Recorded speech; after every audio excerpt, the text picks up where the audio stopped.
doesn't mean that everybody will not choke. That means that everybody needs to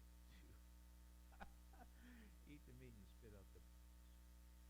Paul wrote to the Colossians, and he said, "I'm praying for you, and what I'm praying for you is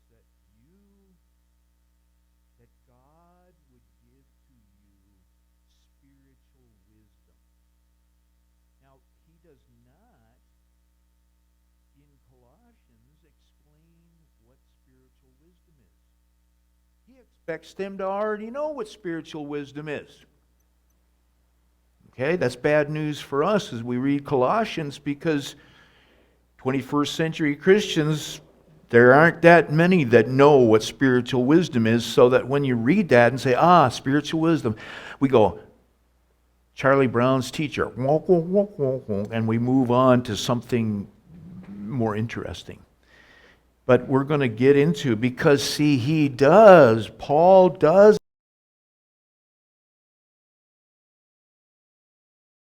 He goes, if you want to know about, you've got to go to the first 3 chapters of 1 Corinthians. And that's where we're going to take up right now. We've been talking about wisdom. Remember, I said wisdom is kind of like a parade that's passing by, and all those floats are pulling on you to get on the float with them. And it's also like seeing through something, but we see through and deceive ourselves that because we saw through, that we are actually getting to the truth. But most of the time, what we're seeing through to is just another layer of lies. And we know that. We know that in life, but I don't think as Christians we take it very seriously, is that we think, I see through, and now I've got the truth, when you may just have swallowed another lie, maybe a little more sophisticated one. Here's the deal today. It's in Colossians chapter 1, verse 21. Oh, I'm sorry. 1 Corinthians 1:21.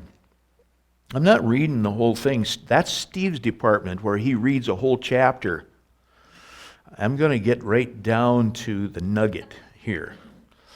Right down to what my point is. It said, Paul says this about wisdom in verse 21. He says, the world through its wisdom did not come to know God.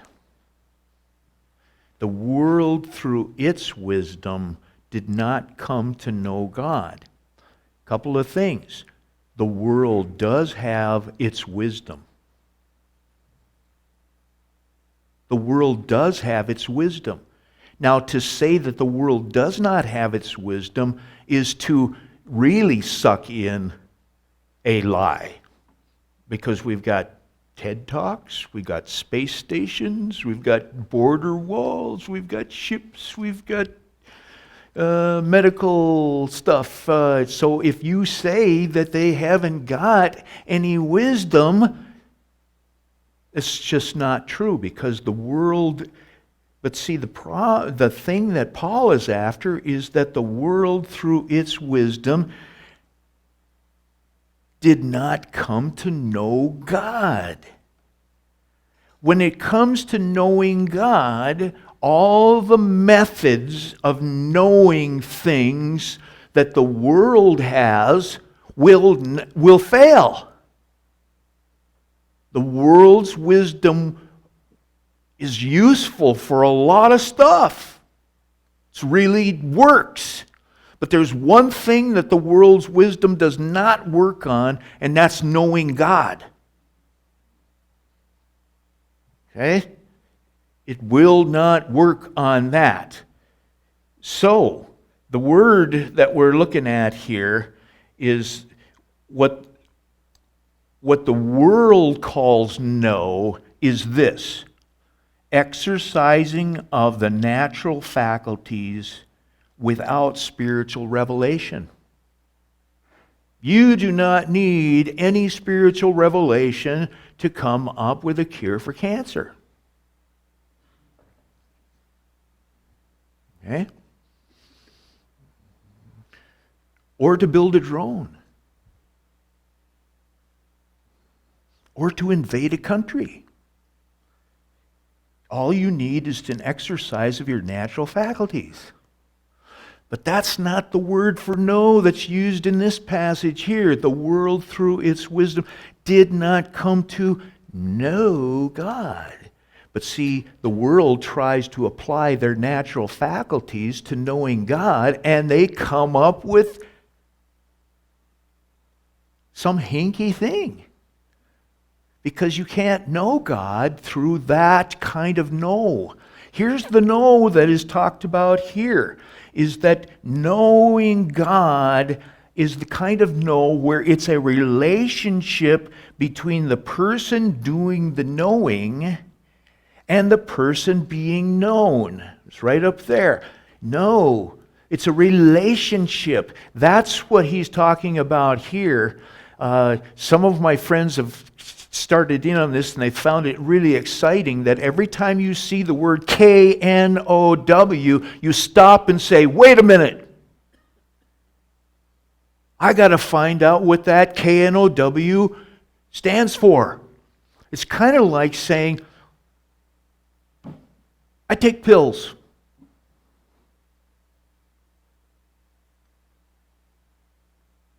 But, and Bob has got it there, I take pills. And the question that immediately comes to mind is, what pills? What kind of pills? What kind of pills? It really makes a difference. What kind of pills you take? Now, when I was a kid, we used to have what's called, and maybe you did too, we used to have what's called pill parties, where we'd raid our parents' medicine cabinets and get a hold of a punch bowl. Oh yeah! Anybody remember those days? If you can remember it, you weren't there, man. Okay, and then we would empty it all in there and we'd mix it up like a tossed salad.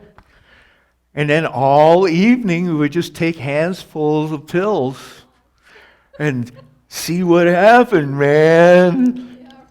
Okay, and so this is what I'm talking about K-N-O-W, is that you don't just reach into the what do they call it, the punch bowl of what you think know means, and pull out a bunch and say, oh, I know what knowing God means. It's the same stupid thing to do. You got to know what kind of know in order for it to be safe and in order for it to have its greatest benefit for you. What kind of know are we talking about? We're not talking about the natural faculties where you just exercise them and lo and behold, you come up with, stuff. But it's a relationship between the person doing the knowing and the person being known.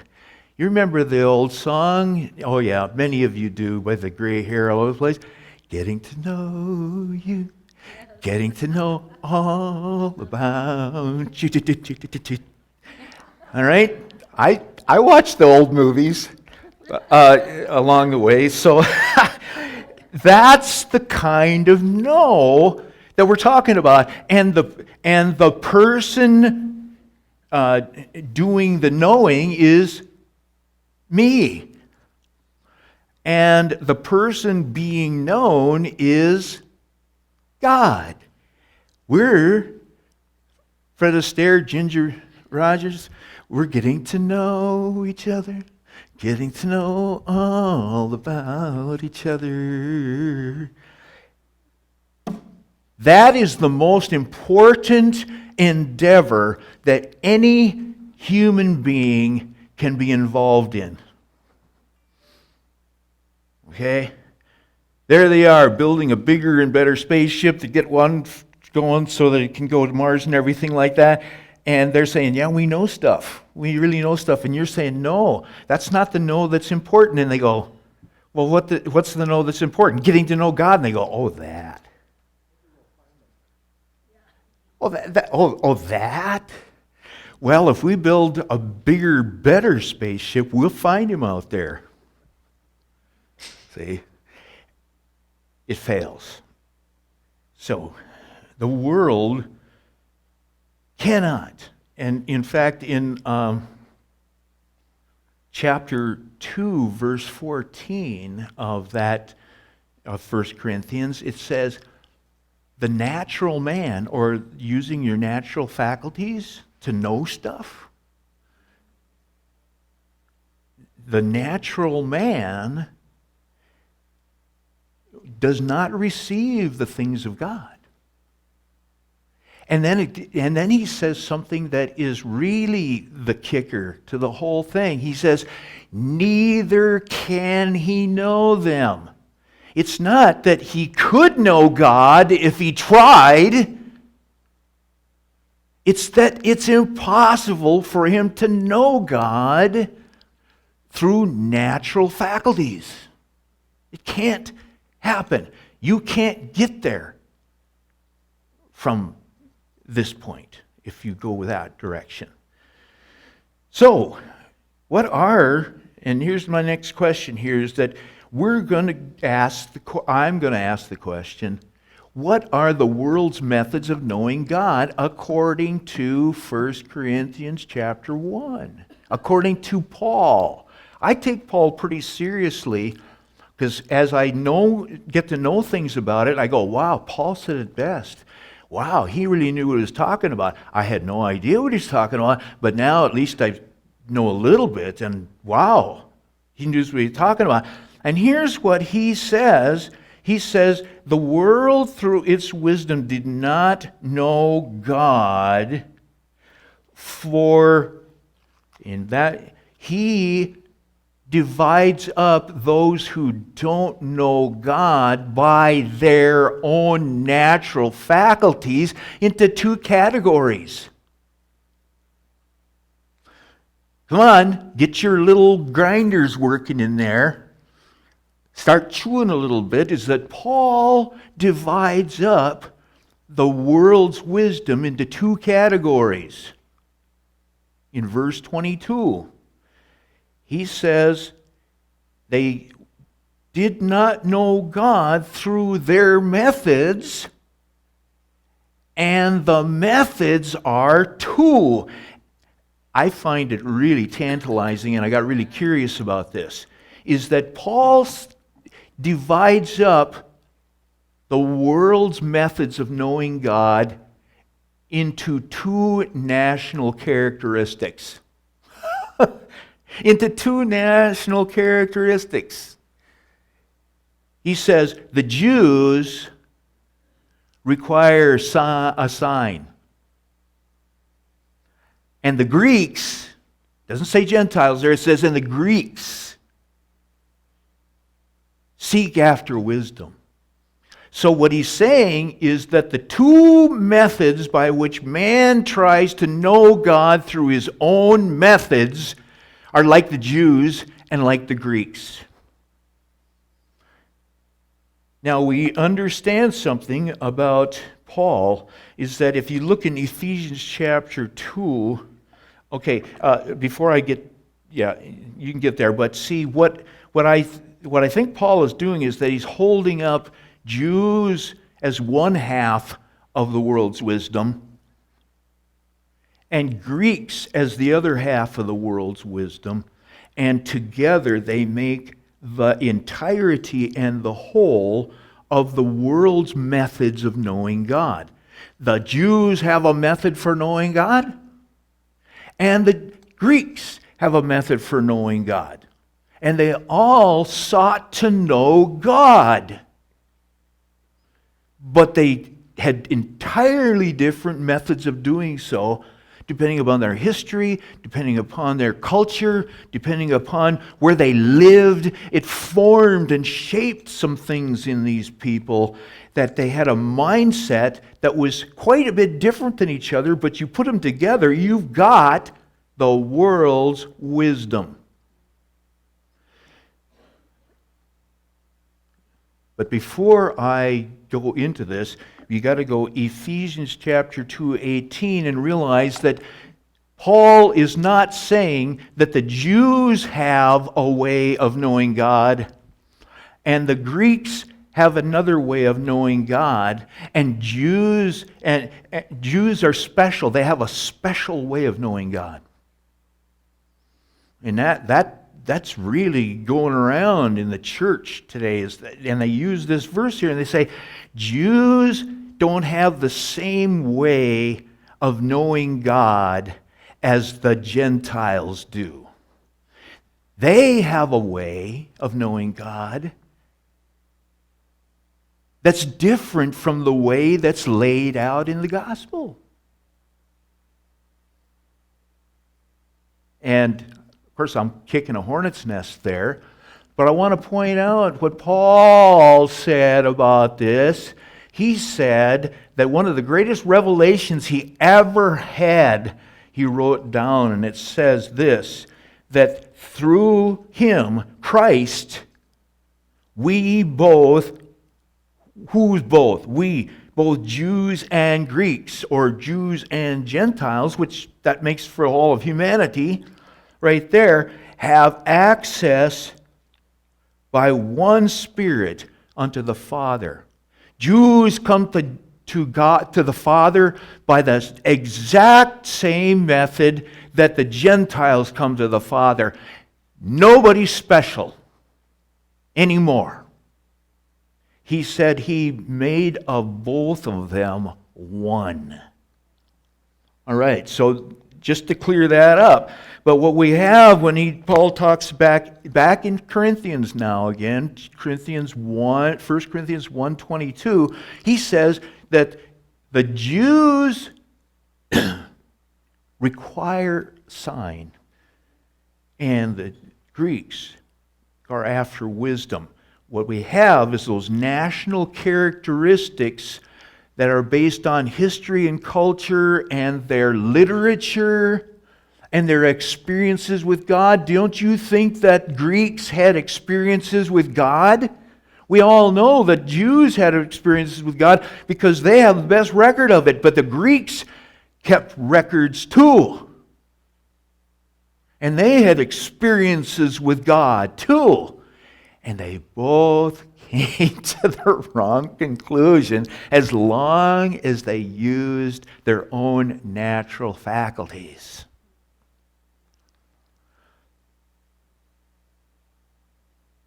Jews have a typical mindset.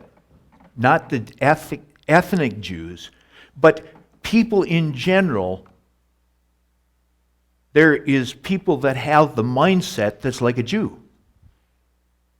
They have a mindset that's like a Jew has.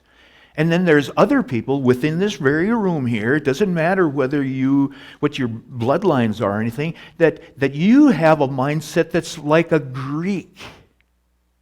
So what we're talking about is an attitude of mind, a perspective on the way we approach things, especially when we approach knowing God. Some of us feel really comfortable approaching God like the typical nation of Israel. And others, they feel more comfortable and more typical in approaching and knowing God through the methods that were used by the Greeks. That's what I'm after here. Get your little teeth chewing here on this stuff. So I can't today, I'm looking at the clock and it's my enemy. I'm only going to talk about Jews a little bit today. Down here, bottom, it says, the Jews require a sign. Now, this is no criticism here. Because remember who's writing this? A Jew. He is making an observation about his own people. So there isn't a bunch of Gentiles sitting there looking down their noses and say, yeah, those Jews.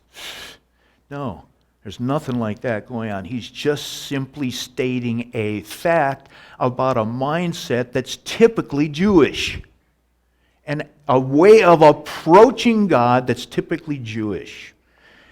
And how do they do that? They do that by requiring a sign.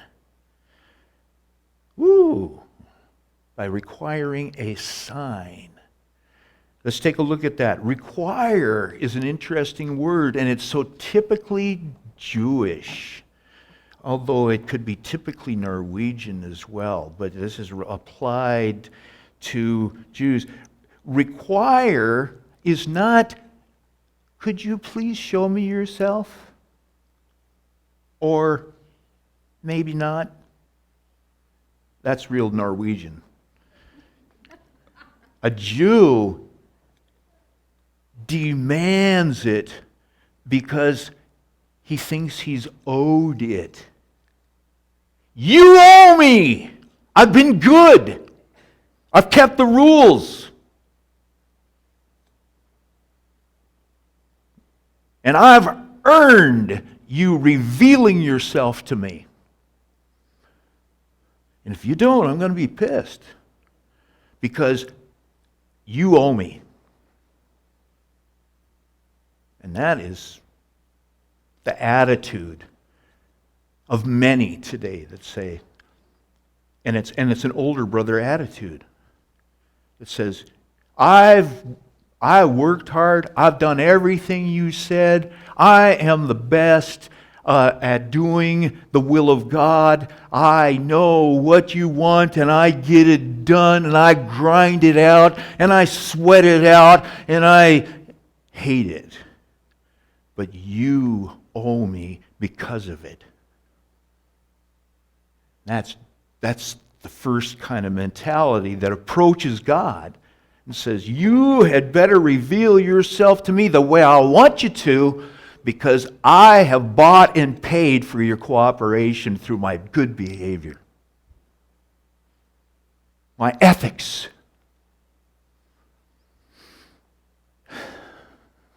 And then the word required a sign. This is an interesting word because a sign in the original language that Paul wrote it in, and when Paul wrote it, he and sometimes I see this in translations say, Jews require signs. Signs, plural.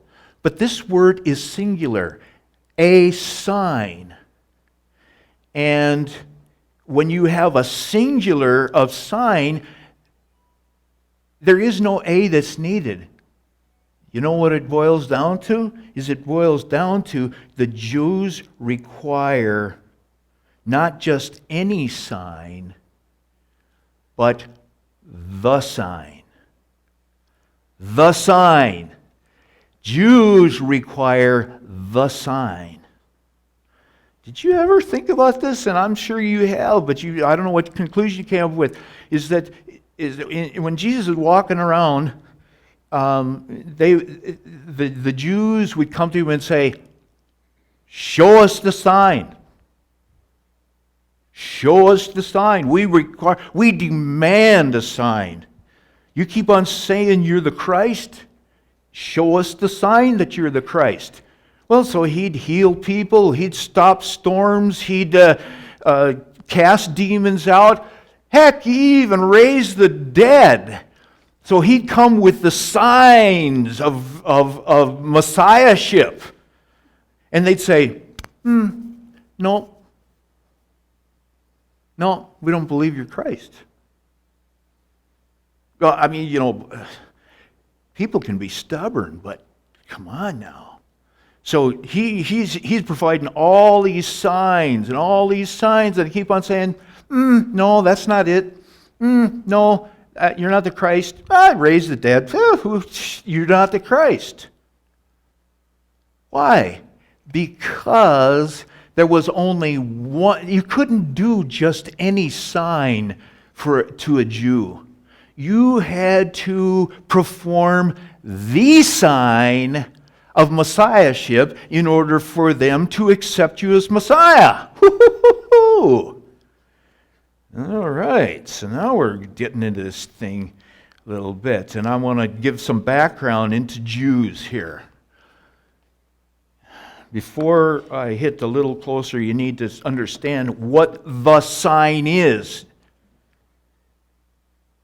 Did a little digging.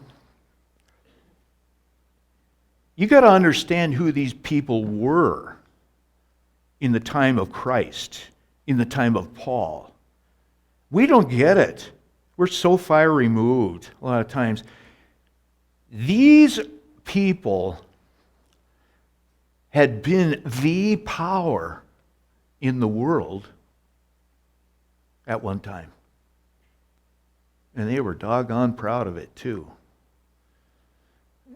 They were the power, but it had been 1,004 years since Israel had been the power. Did you know that?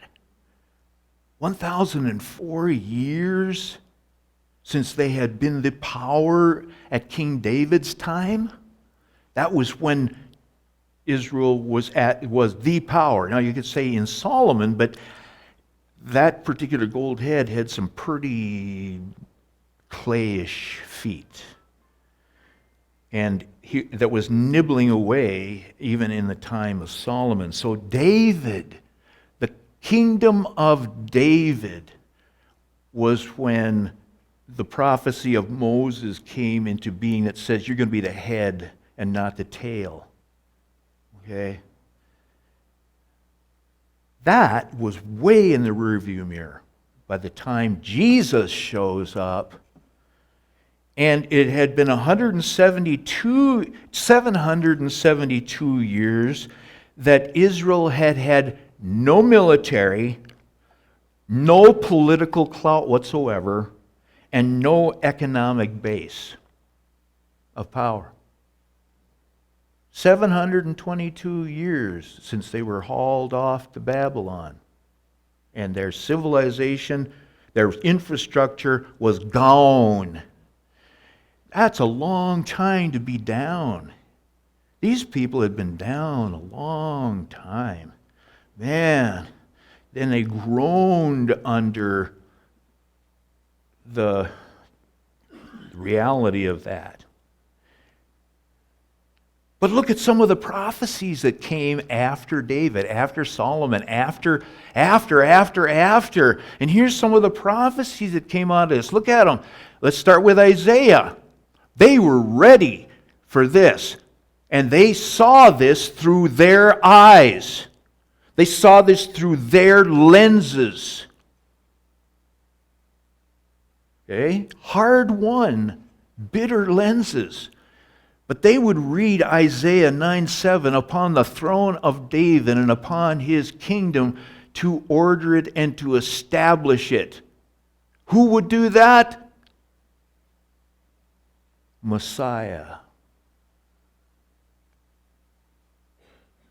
They would look at that after 722 years of not even having a government to order and establish that there was going to be. It was going to be established, and guess who was going to do it? Someone like David. Someone like David. Look at Jeremiah. Kings and princes shall sit upon the throne of David. David, David, David, David, David, David. Oh, more David. Jeremiah, David shall never be without a man to sit upon the throne of Israel. Whoa! Man, was that a sliver under their fingernail. Hosea, the children of Israel shall return and seek the Lord and David their king. This is way after David died. Jews, and I could go on. Look at the time. Jews viewed all the David prophecies to mean that the literal national government of David would come again. Those of you that have studied Jewish history will have to agree that they believe that the second coming was the second coming of David as Mashiach, Messiah.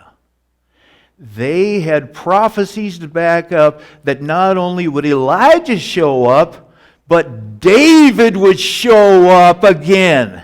And David would do everything he did, only more. And David's territory would expand only more. And David's economic prosperity would come again, only better. And David's military victories would be like David of old, only more triumphant. They had a second coming that they believed in. And it was not the second coming of Christ. In our Christian thing, it was the second coming of Christ as a literal, geographic kingdom like David's. In fact, these prophecies indicate that it will be David. It will be David.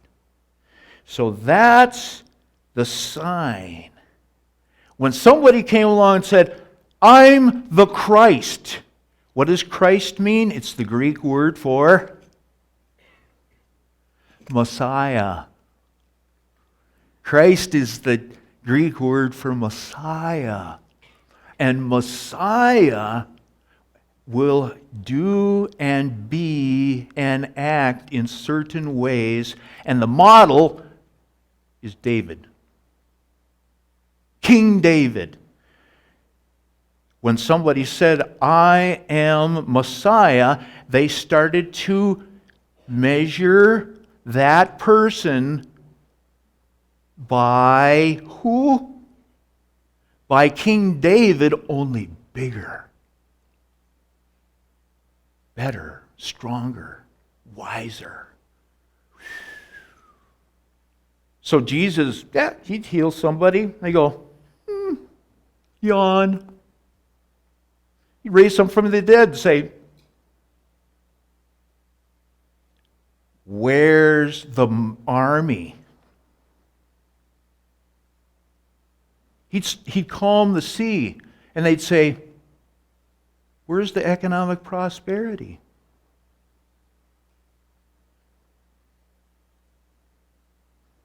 Or the political clout to make those doggone Romans back off. They go, no, we don't believe you're the Christ. Because you don't measure up to our prophecies.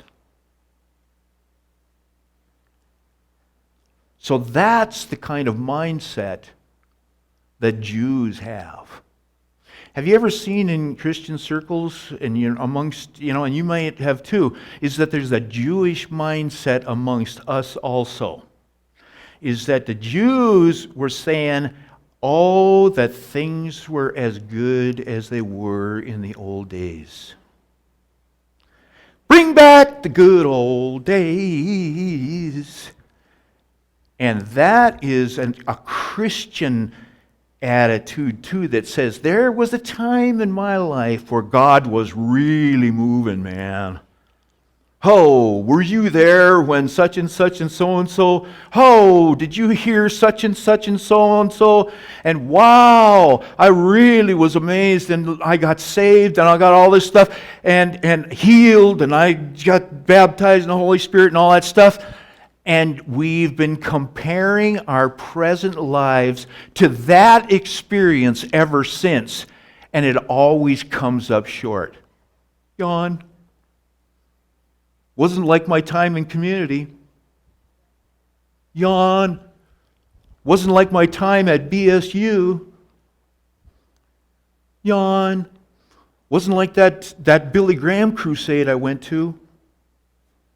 Ho-hum, I don't believe. Doesn't measure up. Doesn't measure up. And that's an attitude that's extremely Jewish amongst us. Oh, I wish we had the good old days back again. I can't wait for there to be another Jesus people movement. Yeah, Doc's waving. Oh, we need another Jesus people movement. See, we need another Welsh revival. We need, oh, that it would come back again. We believe in the second coming of how excited I was at one time about Christ. See? And so there's this kind of Jewishness that we see even amongst us who are not Jewish, even amongst those that are Christian, is that we've been down too long, we say. We've been down and out too long. Yeah. We are ripe for a Messiah. But he better look like what I perceived and remembered he was like before. And if it doesn't, I'm going to go, not for me. You guys are kooks. If you're going to be kooky like I remember kooky was. Okay? I mean, there's good kooky and there's bad kooky, and my kooky is good. So we have that kind of attitude within us because it's been too long. There's used to be a country western Christian song that says, "Dry and dusty. Dry and dusty was our town. Dry and dusty was our church. Oh, we were waiting for the rain." And that's the way we kind of can settle in and say, nothing can match my experience with God. And I won't accept anything less. So there. So we've got this Jewish thing that views, let's see where we are here. The Jews viewed all of the David prophecies to mean the literal national government of David, which would come again. This is their second coming. And if you can get down to it and talk with Jews who really are observant and believing Jews, they believe their Old Testament prophecies, they're still waiting for the second coming of Messiah that is like David, only bigger. And that's what we can slip into that same attitude ourselves and say, I'm just waiting. I'm just waiting. God's got to send it, otherwise I'm not doing anything. I'll just stay thirsty and dry, cranky and critical. Until he finally shows up. All right. Oh boy, no, I really don't. You know what? I think I better fold while I still can.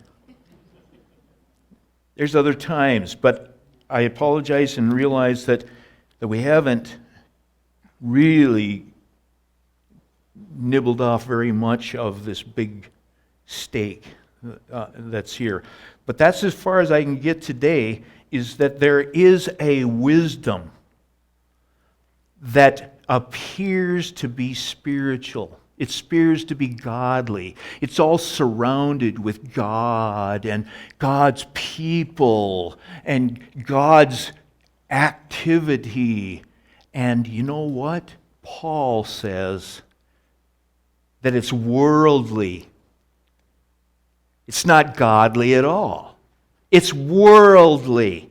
It's the world through its wisdom trying to know God. And part of that wisdom is this military, economic, political, religious, cultural superiority. And if we are superior, and if we can rub the world's face in the fact of how superior and powerful and holy and good and articulate and miraculous we are, then the world will come to believe in Christ. That never happened in the past. It's the definition of insanity to think that if you do it again, you'll get another result. It will not work. People do not get to know God through worldly methods. We'll talk more about what God's methods are some other time. Next time, stay tuned. But that's as far as I can get today. Thanks for your attention. Appreciate it.